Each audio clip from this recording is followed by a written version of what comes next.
this program is for educational purposes only. The content is not intended to diagnose, treat, cure, or prevent any diseases, nor is it intended to take the place of your primary care physician. Statements in this program have not been evaluated by the FDA. As an empowered individual, you do have options.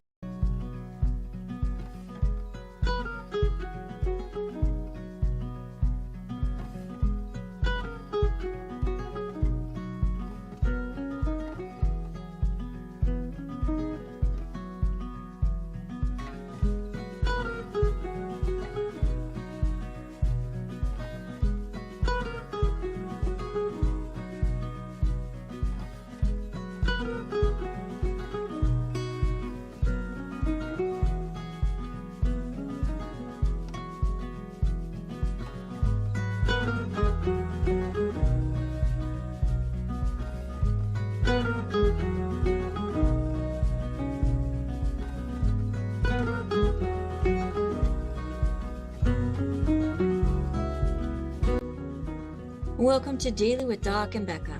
This program is for educational purposes only. The statements in this program have not been evaluated by the FDA. The content is not intended to diagnose, treat, cure, or prevent any diseases, nor is it intended to take the place of your primary care physician. Testimonials are shared as individual experiences of the individual sharing their testimony. Results vary and may not be typical. We do not make any claims regarding health or income. As an empowered individual, you do have options available. We are honored to have a founding father of the science of epigenetics guiding us with the best options to obtain or maintain optimal health, Dr. Joel Wallach.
Welcome to Daily with Doc and Becca. This program is for educational purposes only. The statements in this program have not been evaluated by the FDA. The content is not intended to diagnose, treat, cure, or prevent any diseases, nor is it intended to take the place of your primary care physician. Testimonials are shared as individual experiences of the individual sharing their testimony. Results vary and may not be typical. We do not make any claims regarding health or income. As an empowered individual, you do have options available. We are honored to have a founding father of the science of epigenetics guiding us with the best options to obtain or maintain optimal health, Dr. Joel Wallach.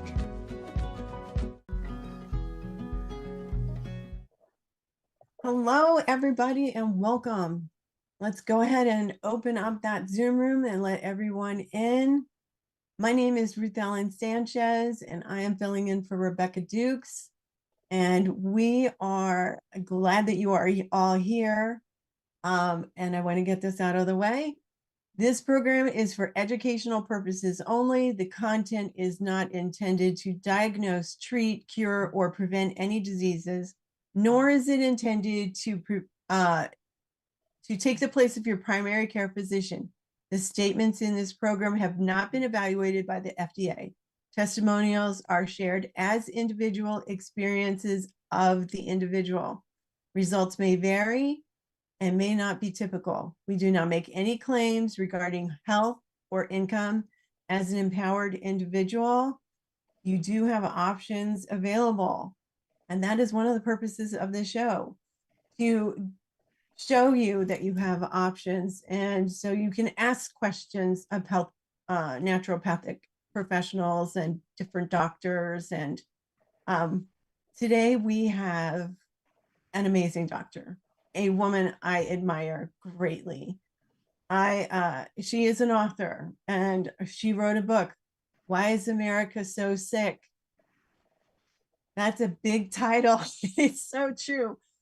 America is the sickest country, I think, in the world. So we have Dr. Joanne Conaway today, and she is a retired lieutenant colonel from the U.S. Air Force.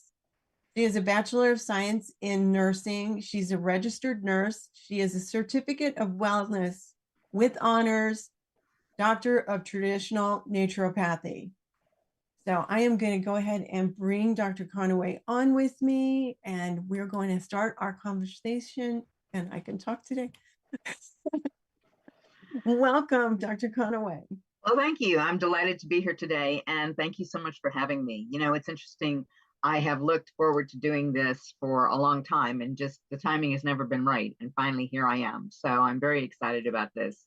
And just for those of you who don't know me and have not had the opportunity to hear me speak in the past, as Ruth Ellen said, I was a nurse. I was a nurse for a long time. I was a nurse in the hospital setting for a little over 40 years. And during that time, I had the opportunity to take care of people who could no longer eat by mouth. Now, this was back in the late 1970s, early 80s. We realized we could keep people alive who could no longer eat by mouth. And during that time, we knew people needed carbohydrates and proteins. We quickly learned people needed essential fatty acids. But we also learned that people had a need for many minerals and trace minerals that we were not aware of. We had learned of these things in the periodic table in the classroom, but really didn't realize that the human body had a need for selenium and molybdenum and boron and zinc and copper and all of the things that we are keenly aware of now. So that, like I said, late 1970s, early 80s. So fast forward to the mid 90s, and I hear Dead Doctors Don't Lie on cassette tape. Okay, we're going back a few years, all right? So I hear Dead Doctors Don't Lie on cassette, and I'm like very excited. I came home and I said to my husband, oh my gosh, you've got to listen to this guy. I know exactly what he's talking about. I know exactly what he's saying. I have taken care of people who could no longer eat by mouth, and they were suffering the maladies that he talks about with respect to mineral deficiencies.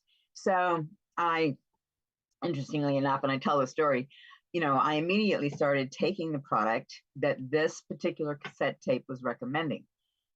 And so we're about 6 or 8 months into it. My husband said, are you seeing any real changes? And I said, no, not really. I said, but I know that his message is right on. I'm not going to stop taking these products.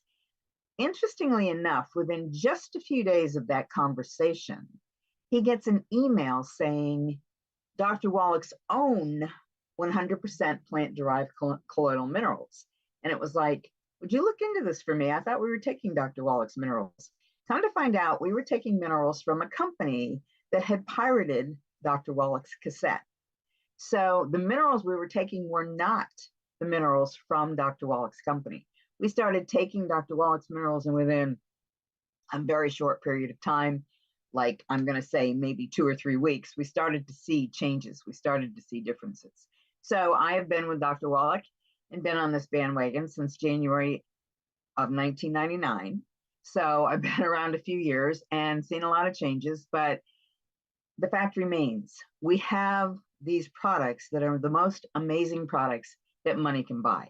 Now, what I talk about, because it has become a passion of mine, is the gut microbiome, the importance of recognizing that we have the best nutritionals out there.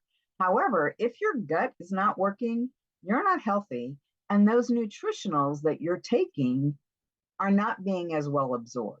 So I'm going to take the opportunity to share my slides with you and just kind of highlight the things that I am most passionate about.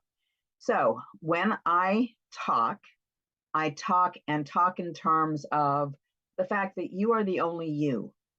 Literally, You are so unique in as much as you have a microbiome that is unlike anyone else's. And this microbiome that you have has command and control of your body from the womb to the grave and beyond. Wow. So that there are several different microbiomes each and every one of us have. We also recognize that with respect to bacteria, there are 10 times more bacteria than cells in the human body. And the majority are found in the gastrointestinal tract. But once again, they're also in the skin, the mouth, the genitourinary system, the eyes. And all of these areas have their own various bacterial species. So your microbiome makes you unique. And microbiome health literally is established before birth. Microbial communities exist after death. We're going to talk about that in just a few minutes. So let's talk about the gastrointestinal system. Interestingly enough, we recognize it as the most metabolically active organ in the human body. Wasn't always recognized that way, but as research became more in tune with bacteria, bacterial colonies, and what actually happens in the human body, the gastrointestinal system itself has been identified as the most metabolically active organ in the body. It's a long tube of muscle. This long tube of muscle provides for peristaltic waves, which helps to move through the food that we take in, the digestion motility, if you will, and also the migrating motor complex. Interestingly enough, migrating motor complex, not something we've always understood, but the migrating motor complex becomes very important because it's responsible for literally cleaning out the trash. It starts at the end of the stomach and goes through the entire small intestine. A couple of important things to recognize about the migrating motor complex. When we talk about it, people say, oh, I know that my gut is clean and my gut cleans out all the time. Not true, okay? We know that the migrating motor complex itself, which is a peristaltic wave moving leftover bacteria and fibers and all of the things that need to be moved through, does not even kick in and start working until 2 to 3 hours after you eat a meal. The other thing that's interesting is it takes a full 2 hours for it to complete. So literally, we're talking a period of about 4 to 5 hours for this migrating motor complex to do its job after you've eaten. Many people don't have 4 to 5 hours between meals. Many people graze all day long. And it's thought that this is one of the reasons why we are seeing such an increase in the numbers of cases of small intestinal bacterial overgrowth. Literally, that trash is not taken out. So that's the muscular side. The interesting thing, though, is the fact that the gastrointestinal system is also a long tube of nerves. We refer to it as the enteric nervous system, often called the second brain, and literally communication between the brain and the gastrointestinal tract takes place via a bidirectional gut-brain axis. Biochemical signaling from the gut to the brain, from the brain to the gut. It is referred to once again as the second brain. So when we talk about the gut microbiota, literally it's the microbe population living within our, within our digestive system. We can talk about the mouth microbiota. And in fact, I've done a lot of research on that lately. I teach a class specific to that. We've learned an awful lot about the mouth microbiota over the course of the last 20 years. The gut microbiota has actually been studied for a lot longer than that. Interestingly enough, you would think that the mouth is the start of the gut, and indeed it is. But with respect to separating out the two microbiota, the gut has been studied for a lot longer. So our guts are dominated by a diverse array of bacteria. And the important thing to understand is not all are bad. In fact, the vast majority of bacteria in our guts and even in our mouths, those bacteria are healthy bacteria. Those bacteria are responsible for controlling hundreds of thousands of disease-causing pathogenic bacteria. We know that bacteria communicate with each other. We know that they can come together collectively as a group and do certain things. Lots of fascinating information being learned about bacteria and how bacteria actually work, and a better understanding of the fact that we all need bacteria. For many years, it was thought you don't want bacteria in your gut. You don't want bacteria in your mouth. We now know that that's not true. And we do know that those healthy bacteria are responsible for keeping us healthy. Uncontrolled, unhealthy bacteria will ultimately become pathogenic bacteria. So if you don't have a good balance, if you don't have an ample amount of good healthy bacteria, you're likely to have an overgrowth of unhealthy bacteria or fungus or yeast. And if that happens, you will not be healthy. So why is gut health important? We live in symbiosis with our bacteria. It's established at birth. We're now realizing that it's actually established before birth. But this allows us to gain the nutrients and the energy from the foods that we can't break down on our own. Our bacteria are actually responsible for breaking down the foods we take in. 10 to 100 trillion microbes live in the human body. That's more genes than the human genome. Our gut neurosystem, which is known as the second brain, has 200 to 600 million neurons.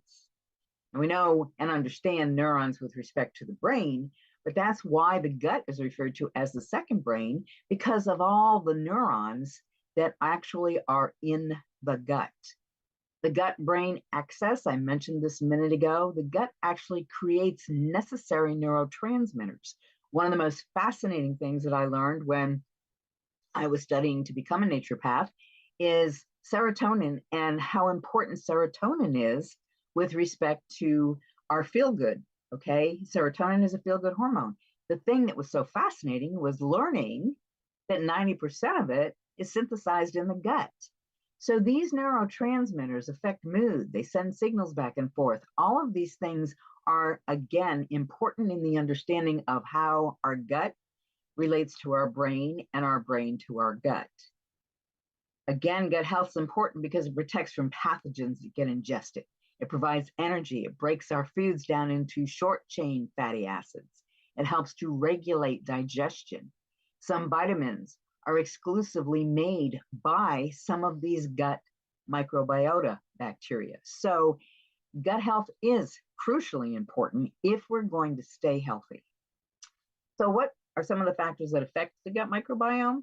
Well, certainly our genes. We can always say genes, genetic. Okay, we know that genes are not responsible for everything, but genes do play a part in whether or not we have a healthy gut microbiome. Certainly diet, sleep, gender. Our gut microbiome is dictated by gender. Lots to be discussed there, and certainly we don't have time for all of that today. Age, because we know that as we get older, our gut microbiome does not function as it did when we were young. Tremendous impact on hormones, and our hormones have an impact on our gut.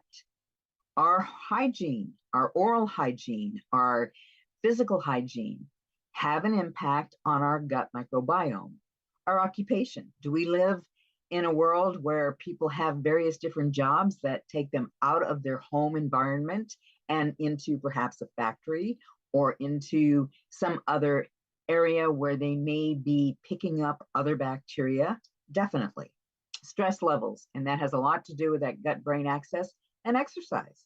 If people are sedentary, they can impact their gut microbiome. People who over-exercise can also negatively impact their gut microbiome. So these are all factors that can affect that bacterial balance. So some things to consider when we're actually talking about the gut and the gut microbiota and the importance of maintaining a good, healthy gut. We have to think about our diets. We know that diets that are high in sugar, high in fats, like our hydrogenated oils and seed oils, these things promote what we refer to as gut dysbiosis. Dysbiosis is an imbalance. The good bacteria actually die off, and the bad bacteria begin to thrive.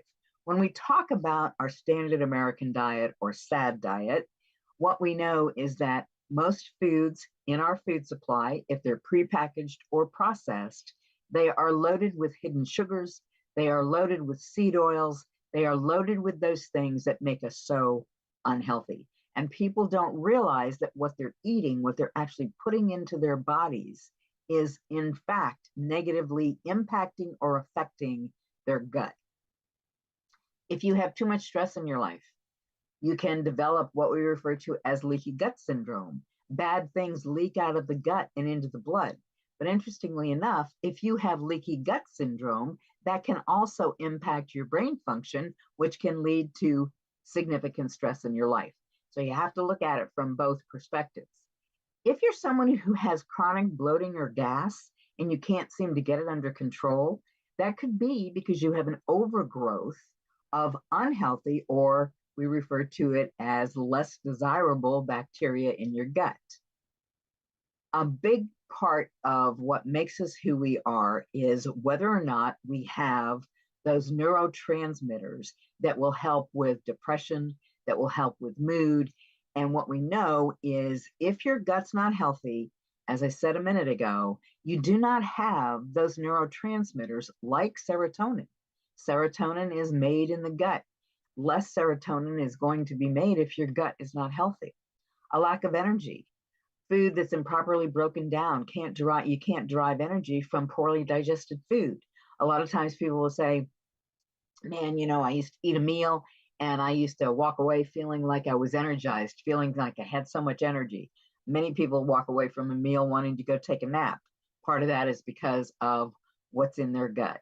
If you're older, as I mentioned a minute ago, your microbiome just isn't the same. You have reduced microbiota diversity unless you take care of it. There's an increased risk of cancer and significant fluctuation of hormones, such as estrogen. These can actually trigger gut changes and possibly trigger tumor growth. So some symptoms that are associated with what we refer to as a leaky gut, meaning that what should be in your gut is leaking out into the circulation.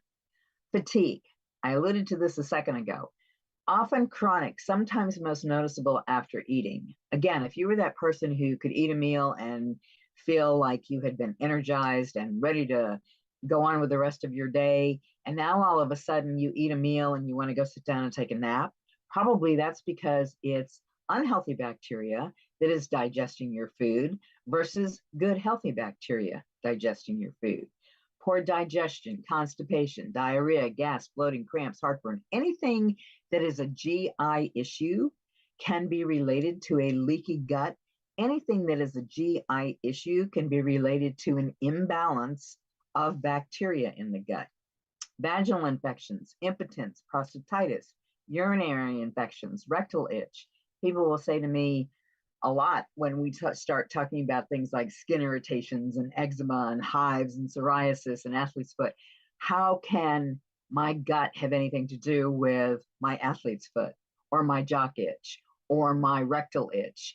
Well, interestingly enough, what we know is it has everything in the world to do with those things. And so many times people will come to me and they've been treating themselves with topical antifungals for years. They have chronic athlete's foot. And I say, well, let's work on fixing your gut.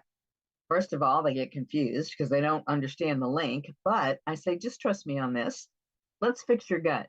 And interestingly enough, we fix the gut and they don't have a problem with athlete's foot anymore. If you're someone who suffers frequent colds and flu, postnasal drip, bronchitis, asthma, sore throats, that means that your respiratory system is not as healthy as it could be. And that means that your gut is not as healthy as it could be. Allergies, both to foods and airborne chemicals. People who have allergies, sometimes they develop allergies to the strangest things. Never before had an allergy, all of a sudden they have allergies. Oftentimes it's, again, because of that bacterial imbalance. Sugar cravings, mood swings, headaches, especially migraine headaches, poor concentration and dizziness, depression, anxiety.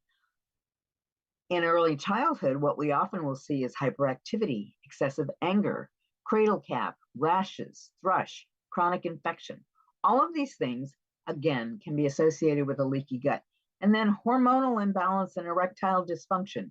What does my gut have to do with that? A lot. So, unhealthy gut bacteria. Inadequately controlled, unhealthy bacteria are going to process our foods differently. They will actually convert the foods and the molecules of food that we take in to poisons.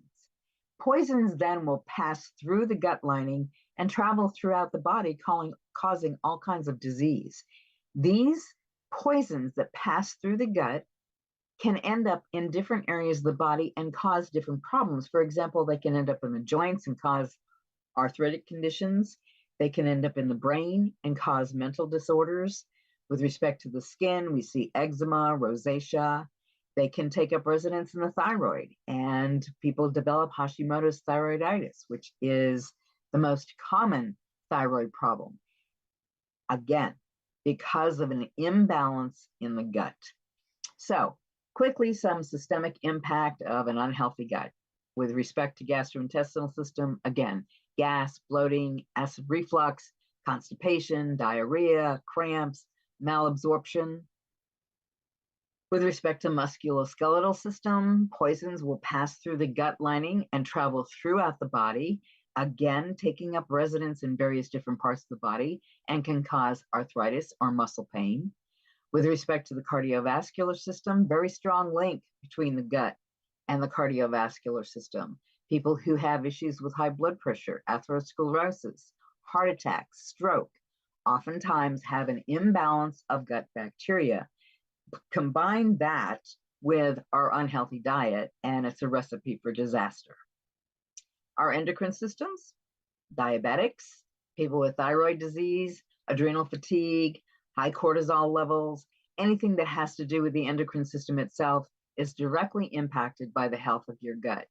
Reproductive system, many people suffer with infertility, erectile dysfunction, repeated miscarriages, again, can be linked to that imbalance. Because remember, when we talk about the gut microbiome, the balance of bacteria, meaning an ample amount of good and not too much of the bad, not too much of the yeast, not too much in terms of parasites, all of those things impact every other system in the body.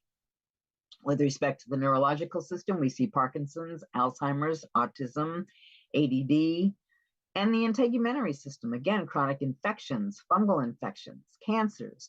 All of these things can be linked to an unhealthy gut. I can remember when I was first studying this, right up until a few years ago, there was not a day that went by that there was not an article out there talking about the gut microbiota and its link to various different systems in the body. And we were really diving deep into the impact that a healthy gut has on every other system in the body. And I can remember one article, the title just kind of tickled me because it was like, oh my gosh, we really are drilling down. But the title was Your Gut Microbiome and Its Impact, or The Gut Microbiome and Its Impact on the Strength and Function of Muscle in the Elderly. It's like, wow, we are really drilling down. So let's talk just a minute about what we call the gut-brain axis. The gut-brain axis, when we talk about the gut-brain axis, it all happens via the vagus nerve. The vagus nerve is the 10th cranial nerve. It's the longest nerve in the body. It's the most complicated cranial nerve because it interfaces with everything in the thoracic cavity and the abdominal cavity. It controls the heart, the lungs, the liver, the kidneys, the digestive tract itself. Everything in the thoracic cavity and abdominal cavity is dictated, or the function of all of those glands and organs are dictated by the vagus nerve. So the vagus nerve provides for what we refer to as a bidirectional connection. When we talk about bidirectional, there's communication between the brain and the peripheral organs. So let's look at the tongue, for example, okay? When we think about the tongue, we don't spend a lot of time thinking about the tongue. If your tongue doesn't work, if your tongue's swollen for some reason, you can't talk well, that might be when you think about the tongue. If you take a sip of coffee and it's too hot and you burn your tongue, you might think about your tongue, but most of us don't pay any attention to our tongues. However, if you did, And if you started to try to put this whole tongue thing into focus, sensory information actually goes from the organ to the brain. So back to burning my tongue on a hot cup of coffee.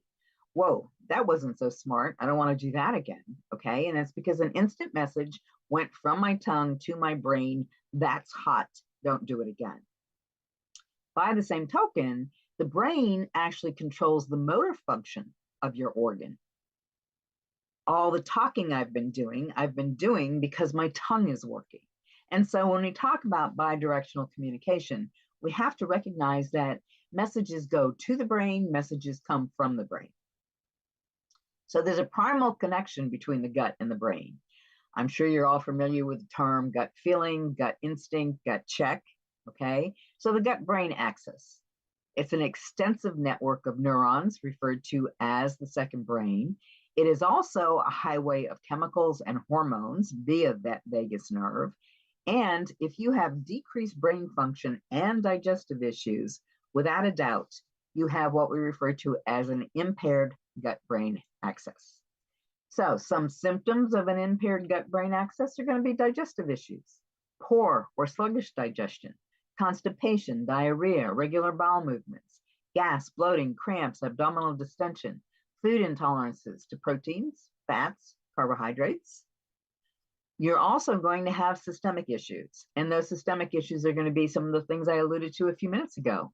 Your skin conditions, your dry skin, your rashes, your eczema, your brain fog, your inability to focus or concentrate, short attention span. All of these things are systemic issues related to an impaired gut-brain axis. With respect to neurological issues, we refer to it as gut and psychology syndrome, or GAPS. And this was first coined by a Russian physician, Natasha McBride. She actually had a child who was autistic, and she quickly realized that there was no one in her given field who could help her with this autistic child. And so she started to do some significant research. And what she learned while doing that research was there's a tremendous link between the gut and the brain. So in an adult, what you're likely to see is depression. And depression is often a missed diagnosis. Oftentimes, a person will go to their physician and say, "Doc, I'm depressed." And the doctor will say, "You're probably not really depressed. You got a lot going on. You got kids going off to college. You just bought a new house." Come up with all different kinds of excuses why a person might not be depressed. And oftentimes, the fix is some type of a sleeping medication. So you don't have depression. You know what? You probably just need to get a little bit more sleep. We're going to give you a drug to help you sleep. So depression is often, again, a misdiagnosis. Brain fog, lack of focus, or inability to concentrate. If you're one of those people, and a lot of people say, "Oh, well, that's just getting older." That should not be happening as you're getting older, okay? But when we talk about lack of focus, just think about it like this. Are you that person who consistently walks into another room and you forget why you're there? Are you that person who can't concentrate? You sit down to read a book and you read the same paragraph 4 times and you still couldn't tell someone what you just read because you cannot focus and concentrate. A lot of times that has to do with the fact that you have an unhealthy gut. Manic depression, schizophrenia, bipolar disorder, obsessive compulsive disorder. Interestingly enough, all of these things that are considered psychiatric disorders can be linked to an unhealthy gut. Substance abuse. Oftentimes, people who are abusing certain substances, when we work with them and teach them how to clean up the diet and clean up the gut, they no longer have the need, they no longer have the desire. Erectile dysfunction, impotence, sexual dysfunction. When we look at what's in the research now with respect to low T, low testosterone, what's causing all those problems. So oftentimes it has so much to do with our diet and an unhealthy gut. What about neurological issues in children? Autism. Autism is often a late diagnosis. A family will take the child to the doctor and say, "Johnny just isn't keeping up with Susie at this age." And the doctor will say, "Well, you know, Johnny's a boy, Susie was a girl, no 2 children advance in the same way. Let's just watch them for another 6 months. We go in 6 months later, the same scenario, and the doctor says, well, no two children are the same, no two children advance the same. Let's just watch them for another 6 months. And this goes on, sometimes for 18 months, until finally the diagnosis of autism is made. Now, I have a brief story that I tell. I was contacted by an individual. She and her husband could not conceive, and they elected to adopt a child from Russia. They adopted this baby when this baby was weeks old. And by the time they came to me, they had had this baby for 3 years. In those 3 years, the baby had never made any effort to engage with these people. Now, imagine how sad that story was. Can't conceive, can't have a child, are desperate, go ahead, adopt a child, and now they have this little being that literally is nothing more than an entity in their home. It was a very sad situation, and what I did was I encouraged them to do the protocol that I've put together to help to rebalance the gut. And this woman called me within 5 days to say that this child, who had never really uttered a word or cried except when they were hungry or needed to be changed, was making eye contact and making sounds. Now, that was in 5 days. What we know about the gut is the cells within the gut turn over very, very rapidly. And so when we talk about the gut with respect to children, especially, those cells turn over incredibly quickly. This child, who is now 7 years old, is doing exceedingly well. She was autistic. She did not communicate. She did not engage for over 3 years. So to know that we could change and have such an impact in such a short period of time was very, very exciting for us. Dyspraxia. Kiddos who have dyspraxia are literally out of sync with their environment. Dyslexics. Words are tough for dyslexics. The written word, the spoken word. Dyslexic children have a real tough time trying to spell and trying to write out words because of their dyslexia. I've worked with several children who had dyslexia. We fixed their diet and fixed their gut, and lo and behold, they're doing very, very well. ADD or ADHD, often diagnosed due to difficulty in language expression. So these kiddos, unfortunately, really struggle with their environment. And so oftentimes it's because of that impaired gut-brain axis. Also, we have a postmortem microbiome, and I'm just going to spend a minute talking about this, but I think it's fascinating to realize that our postmortem microbiome, our bacteria, and the bacterial changes that take place after we die can actually help them determine the accurate time of death, the accurate cause of death, the existing of health conditions at the time of death. All of these specific forensic facts can happen as a result of what happens to our microbiome once we die. So pretty fascinating from that perspective. So I'm just going to throw this up there. Many of you are familiar with my book, Why is America So Sick? It's a book that I wrote several years back. And I do want to give credit where credit is due. The editor of my book was Phyllis Anderson. And I can't pick up a copy of my book without thinking of Phyllis, because she put forth such effort and energy to actually go through my book word by word by word. And I appreciate so much what she did for me.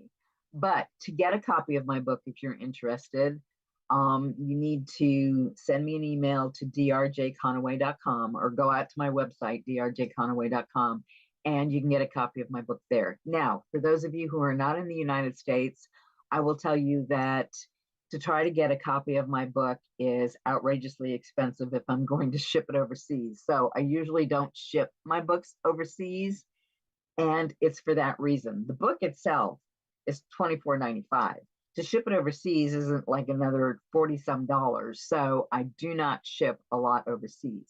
The other information that's up here is the information about my Tuesday night call. I've done a conference call for longevity every Tuesday night since 2000. Well, actually, the latter part of 1999. I've done it almost every Tuesday night. I hardly miss. And on that call, what I do is I share information like what I just shared with you now. I do give people the opportunity to email questions ahead of time and find out, from me answers to specific questions. But if you email a question ahead of time, it really does not, in my opinion, matter what the diagnosis is or what the concern is. I'm going to tell you the same thing, the same answer for nearly every single question I get. Clean up the diet, balance the gut, and take the 90 essential nutrients. Now, yes, we will add some things to those 90 essential nutrients, but so important, clean up the diet and balance the gut. You want to make sure that your gut is balanced so you're getting the best benefit from the nutrients that you're taking in. One of the things that has happened recently is I have been made aware of the fact that there's a medical facility in Detroit that is using my gut protocol with much success, literally much success. 83% of people who have come into that clinic who have followed that gut protocol and healthy diet, along with the 90 nutrients, 83%, no matter what the diagnosis, have seen improvement. And so, in my opinion, I think there's a lot to be said for the fact that a healthy gut is critically important. As I said in the beginning, we have amazing nutritionals in this company. But if you're not absorbing those nutritionals to the best of your body's ability, then it doesn't matter how good the nutritional is. Unfortunately, when we talk about spending our hard-earned money on good supplements, we want to make sure that they are being utilized best by the body. And in my opinion, the only way that's going to happen is if you have a healthy gut. And in my opinion, the only way you're going to have a healthy gut is to make sure that you're eating a healthy diet and make sure that you're taking the steps necessary to balance your gut. I do have a program that I put together. I put it together many years ago, and it incorporates several of the products within the longevity line to help to reestablish a healthy gut microbiome. And in my opinion, that's what you need in order to stay healthy. So I need to know if anyone has any questions. Yes, thank you so much, Dr. Conaway. That was amazing. You have such a wealth of knowledge, and I've never even heard of some of those things you talked about. So thank you so much for that. I really appreciate it. And we do have a couple questions. So I'm going to spotlight Phyllis, if you can unmute, and then you can talk to your good friend Phyllis, answer her questions for some people that are out there on the different platforms, and one that she has for herself. Thank you. Oh, thanks so much. And Dr. Conaway, thank you for your very kind words. And I just want to say everybody who hears this needs to get your book. And because this is ground zero of health. And pharmacist Ben has just hammered this into us. The gut, the gut, the gut. You've got to, like you say, we're spending this money on nutrition. We want it to go to good effect. So exactly. Everybody, they need to get your book and get on your Zoom, and they will not be sorry. Well, thank you, Phyllis. I appreciate that. Thank you. So I have a couple of questions, possibly three, depending on time. First, on YouTube, we have Aaliyah. She has a male client who has done your 20-day gut protocol. Now, he is still constipated, and she said his diet is very protein rich, but very few, if any, vegetables. So she's wondering, is the lack of fiber the problem, and what else should she recommend?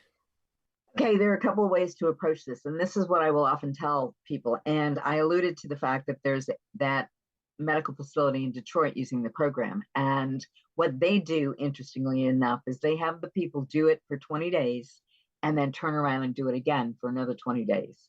That's the approach that they take, and they see tremendous results. So I would say first, consider repeating the program.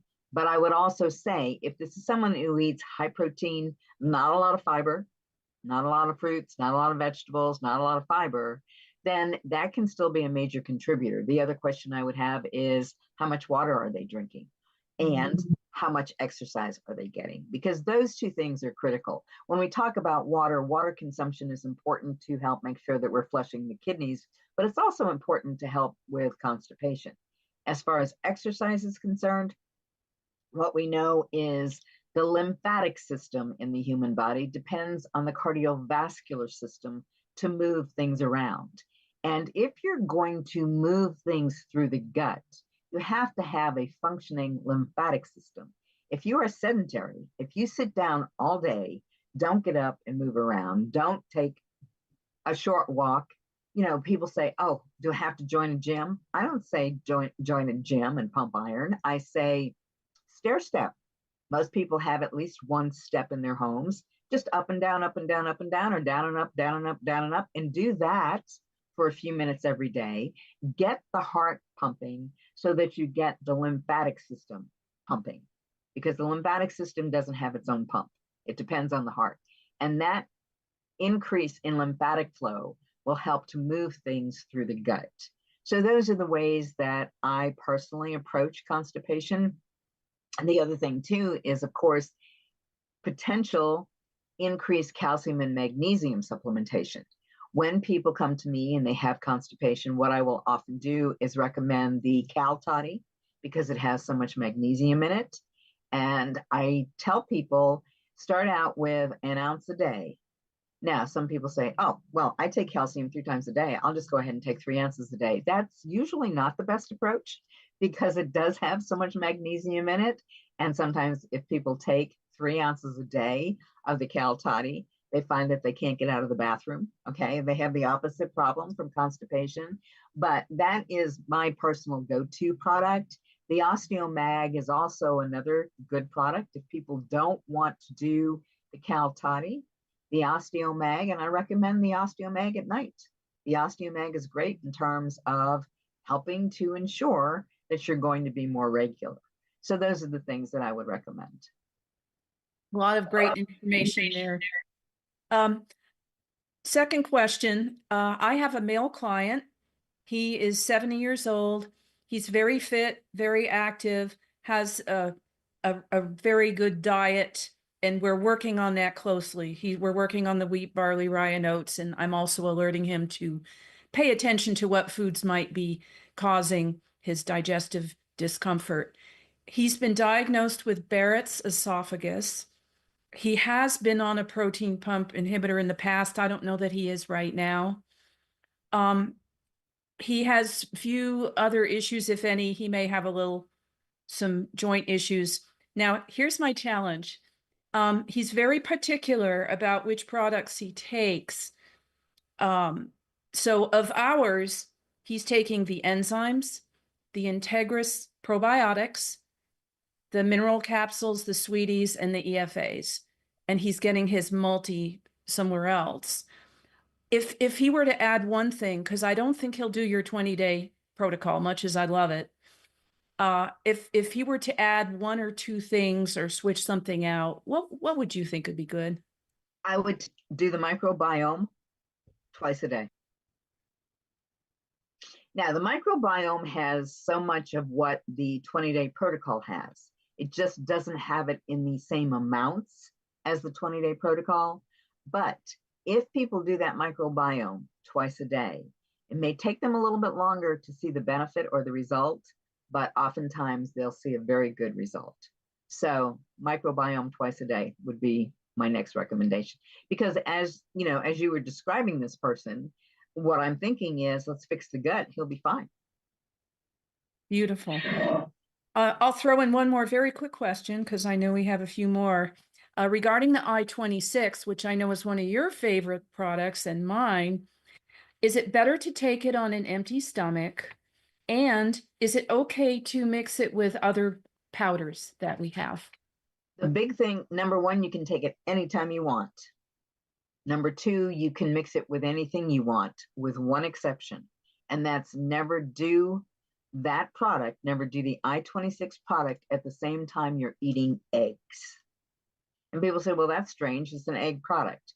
Yes, it is, but it's a specific egg product with specific egg antibodies.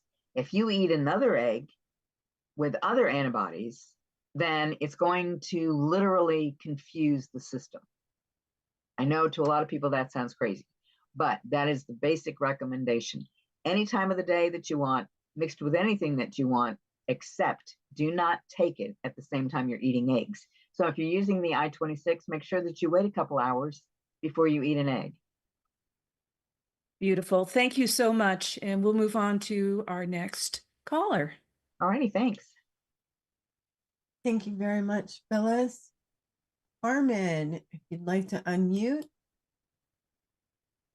Hi, Dr. Conaway. As you know, I'm still trying to fix my gut, and I am not eating any of the offended foods forever, years. And I noticed I tried that virgin diet, and she wants you to not eat anything for 21 days, which it's been since December. And so I introduced cheese last week and the week before, and I had no problem with the cheese. But I put in some butter, and I got it from somebody else because I'm short on cash, and I think it was from Walmart. So I'm wondering, since I have a sensitive gut to gluten, and I know hair loss comes from gluten from a lot of people, I was wondering if I get organic butter, will it make a difference and not lose my hair? Or is it just perspective? Yeah, from my perspective, when you're talking about butter, I do say definitely get organic butter. And I'm also, you know, there are a lot of different butters out there. There are some butters out there that literally have gluten in them. So you have to be really careful what butter that you're getting, what butter that you're using, but definitely an organic. My favorite is Kerrygold. It is imported from Ireland, and they do things differently with their butter over there. You're not going to get all the additives and whatever else we find in butter here. So I would definitely say switch to an organic butter. okay? Thank you. Mm-hmm. Thank you so much, Carmen. And we're going to go to Bill, if you can unmute. Thank you, Dr. Conaway. My question is regarding on the bad food list. It's not listed, but are some of us allergic or sensitivity to corn? I enjoy snacking on popcorn at night. And yes, it still has some oil on it, the bagged, and I'm not air popping. But even if I air pop it, are we still having problems with possibly corn? Okay, so the big thing with corn is the majority of corn in this country is genetically modified. And that's Correct. why we have to be so very careful. So any genetically modified food is not healthy, especially corn, okay? However, popcorn is not genetically modified. So I say don't eat corn, but I myself will also eat popcorn from time to time because I know that popcorn is not genetically modified. Now, I do air pop my popcorn. It depends on what oil you're using, but again, we don't want to be using oils, especially hydrogenated oils, because they're so unhealthy. But eating popcorn is not the same as eating a can of corn or eating an ear of corn. Thank you. Uh-huh. Thank you very much, Bill. And then we have AJ with the wishes, and I'm so happy because I love popcorn. It's my comfort food with lots of good butter. Thank you. All right, AJ, if you want to unmute, and I will spotlight you. Hello, Dr. Conaway. Hi, AJ. A couple quick questions, all related to food. How do you make that popcorn? How do I make it? I have an air popper. You have an air popper. Okay. Yeah, I just pop it in my air popper.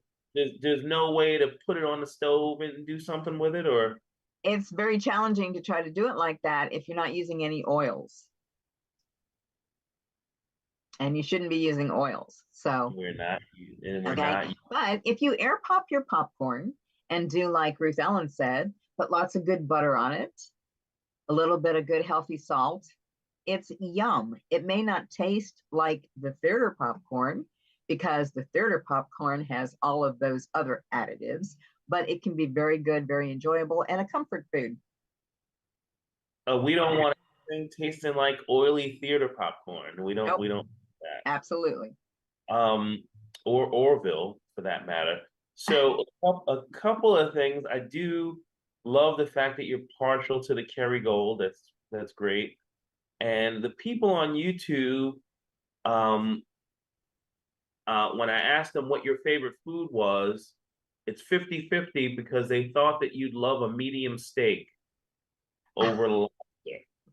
Okay, well, that's got to be my second favorite. Okay, so if I had to select a meal as my final meal, it would be surf and turf. It would be rare to medium rare steak and a lobster tail. So yes, you should have been in politics. So I guess my question to you is, if folks wanted to learn more, what books would you recommend that they get? I'm just gonna say that first. What books would you recommend that folks obtain for their home library to empower themselves? Okay, so whenever people ask me that question, of course, I'm very partial to my book because, again, I recognize the importance of the gut. Probably my second favorite book to help people to understand what we are all about and the healthy benefit of nutrition is Rare Earths Forbidden Cures. That book by Dr. Wallach goes through all of the minerals and trace minerals, all of those rare earths that the body needs.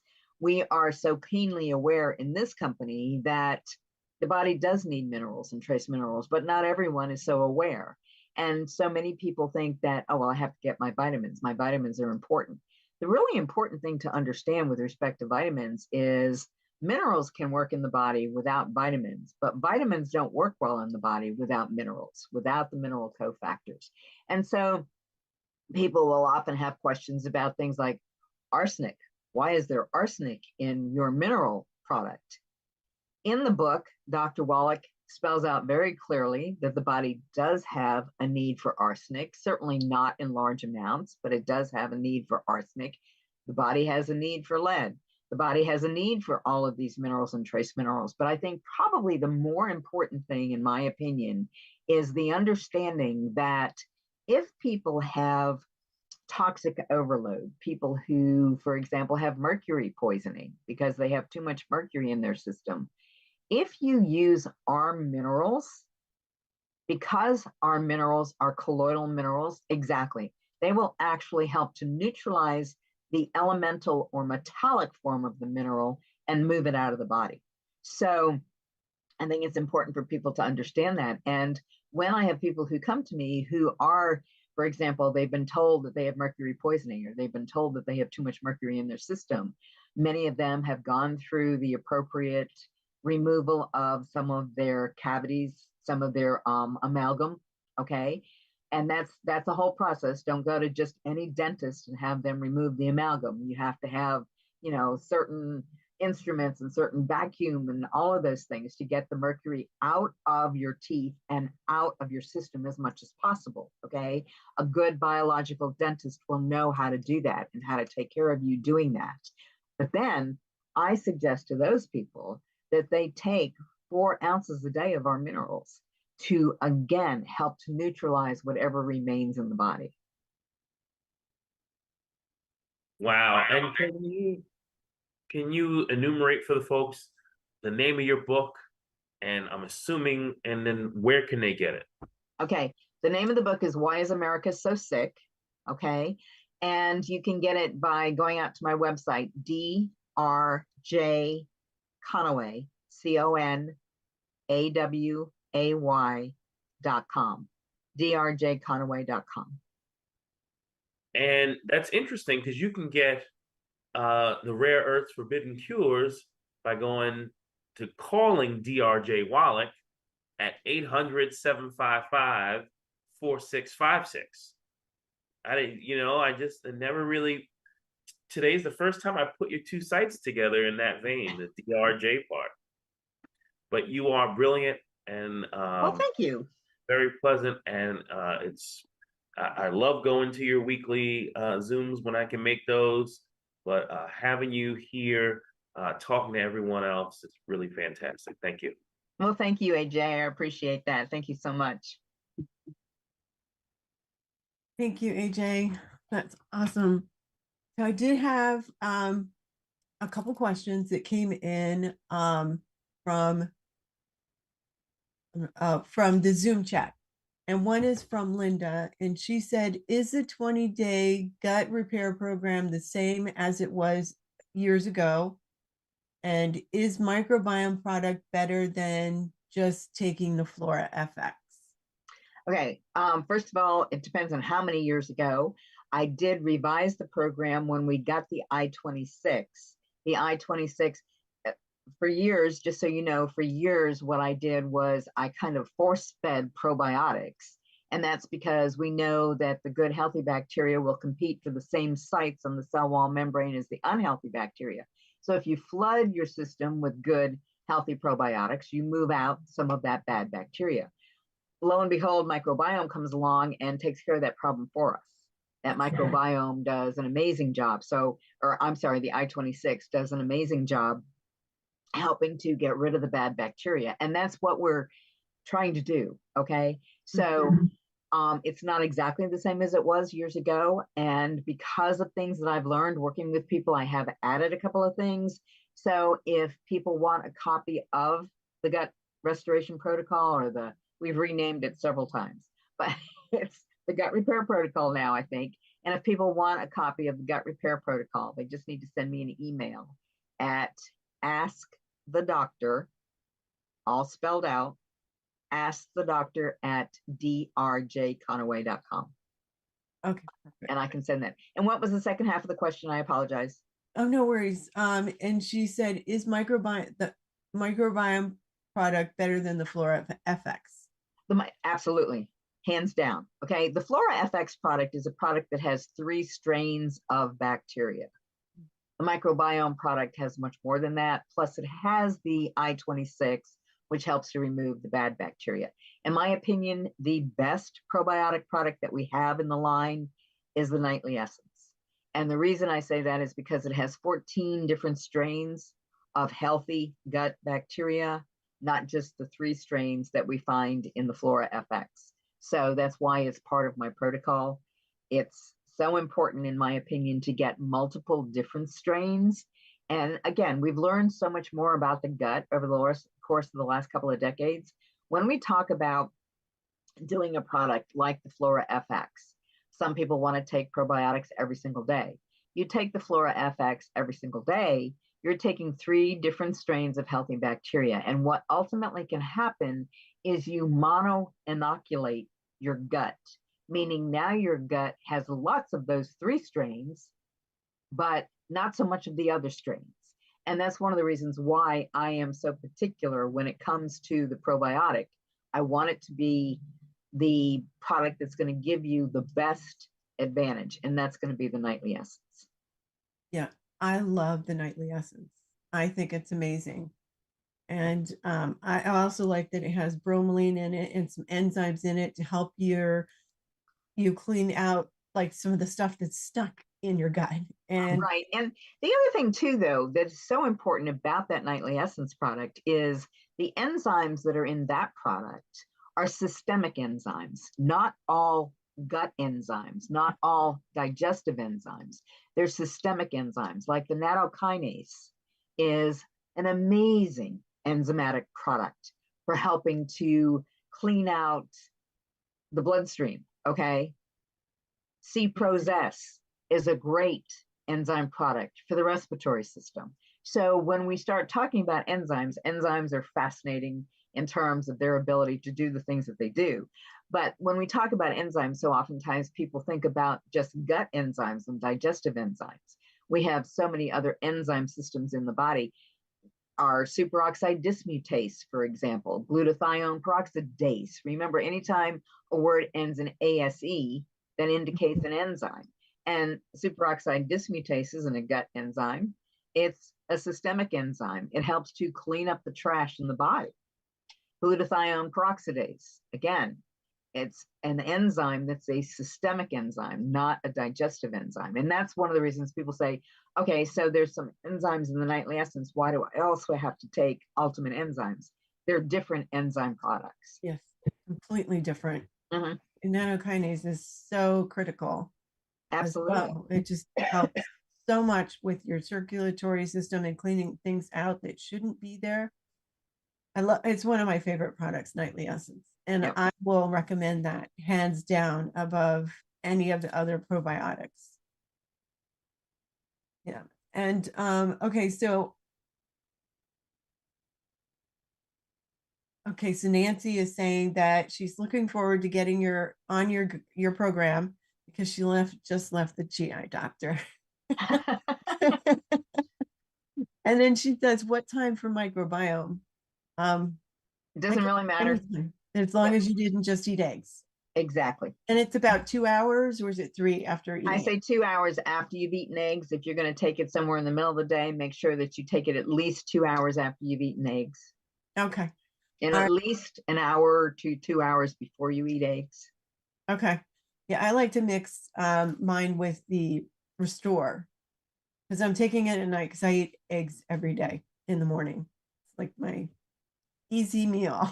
There you go. Yeah. Easy meal, healthy meal. Yeah. Yeah. A lot of Yep. soft-boiled eggs. So I eat soft-boiled eggs in the morning. But that is really good. And then there was a popcorn question.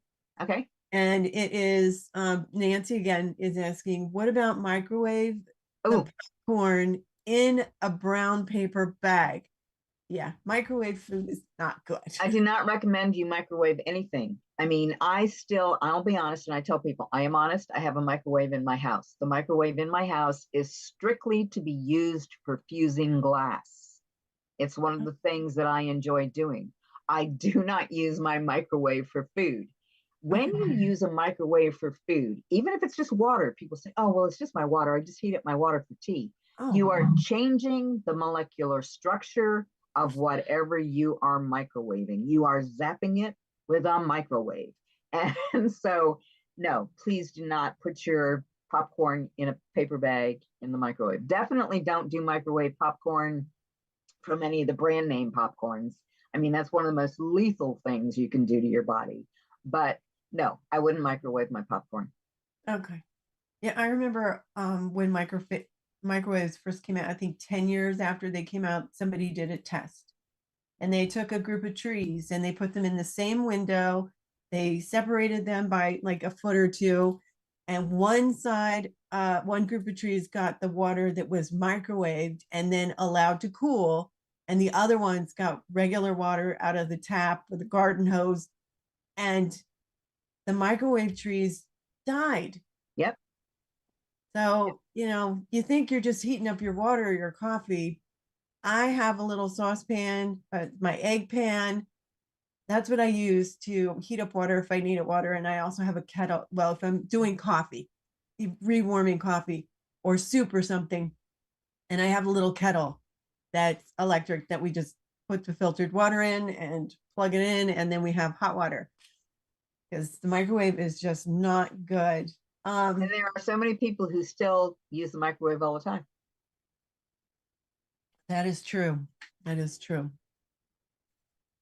All right. Well, it is 4:05, Dr. Conaway, and I just really want to thank you for coming on today. It's a true pleasure to have you on, not only because you're a joy to have on.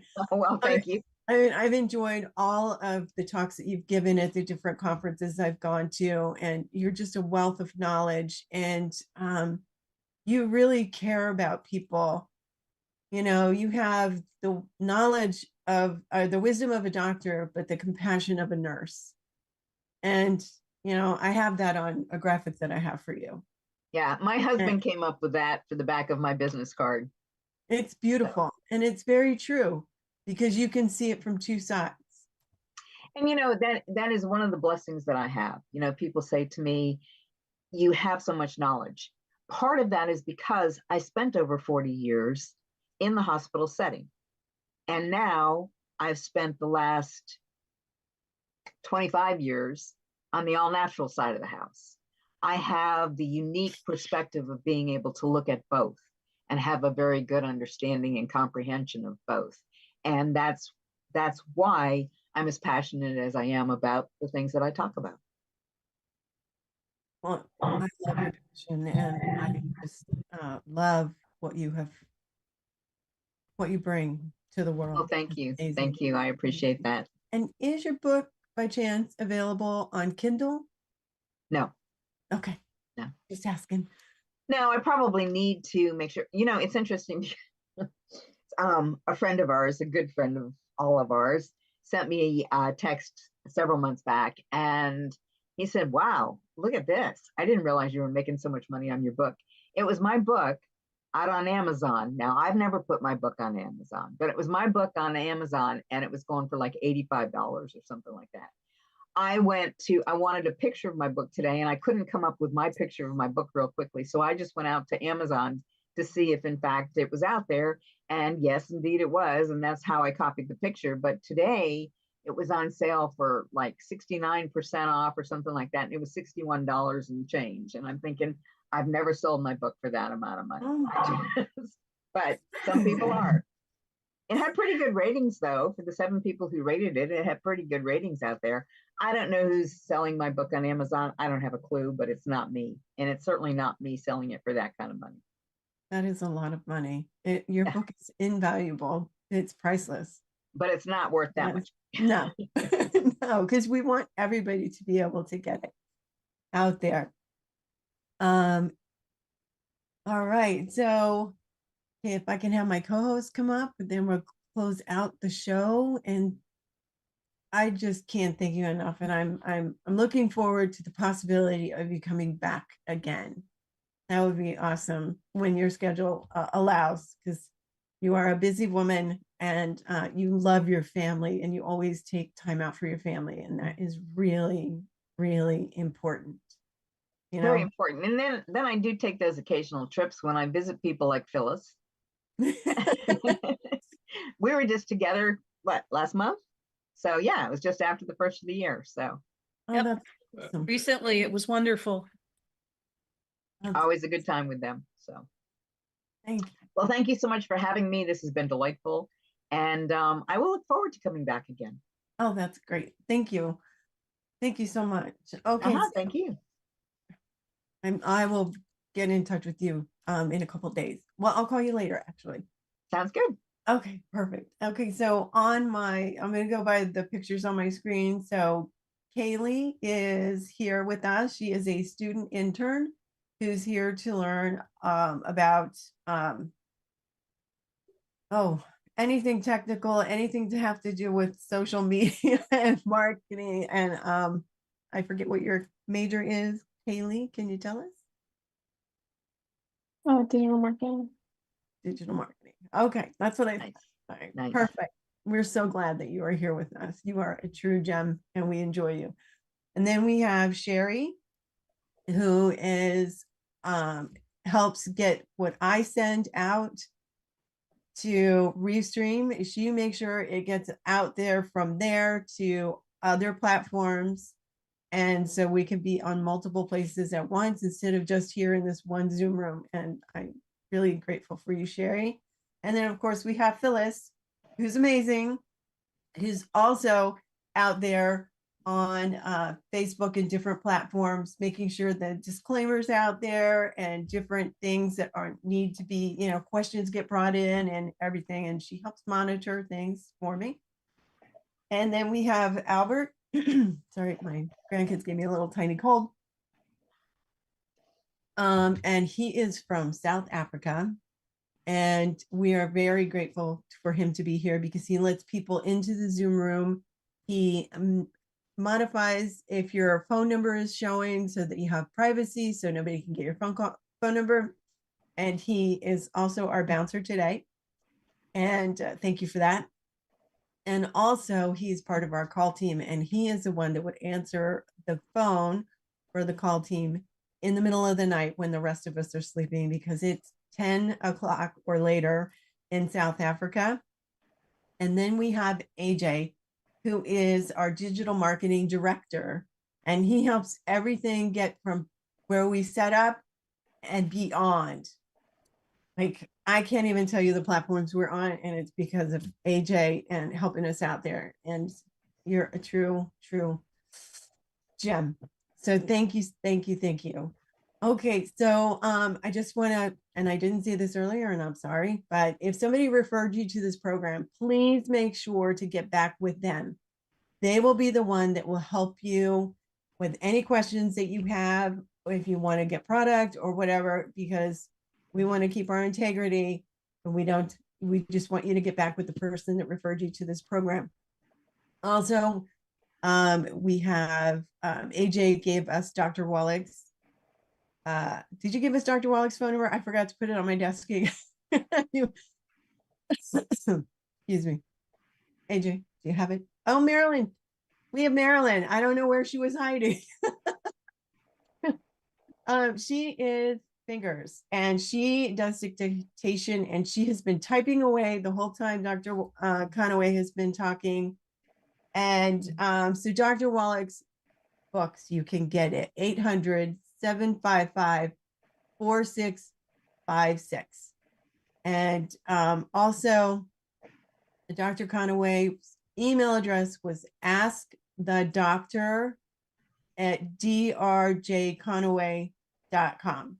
So you can get information from her, and you can find books on her website, which would be the drjconaway.com.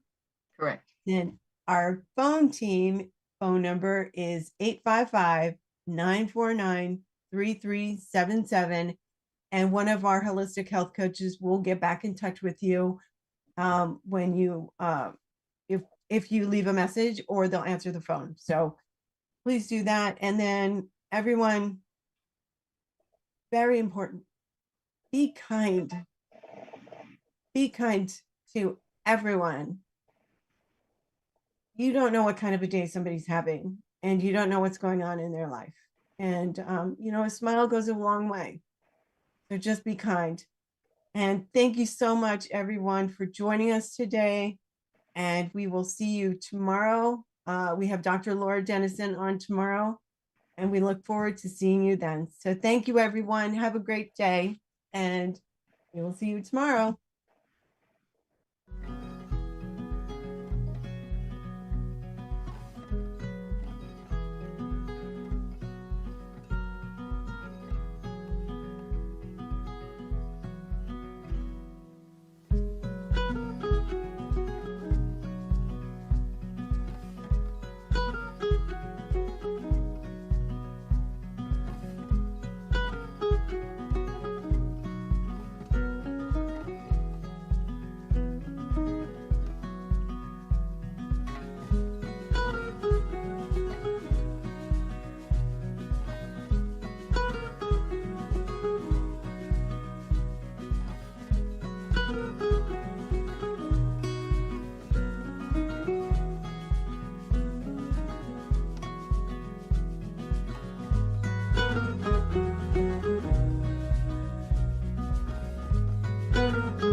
Welcome to Daily with Doc and Becca. This program is for educational purposes only. The statements in this program have not been evaluated by the FDA. The content is not intended to diagnose, treat, cure, or prevent any diseases, nor is it intended to take the place of your primary care physician. Testimonials are shared as individual experiences of the individual sharing their testimony. Results vary and may not be typical. We do not make any claims regarding health or income. As an empowered individual, you do have options available. We are honored to have a founding father of the science of epigenetics guiding us with the best options to obtain or maintain optimal health, Dr. Joel Wallach.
Welcome to Daily with Doc and Becca.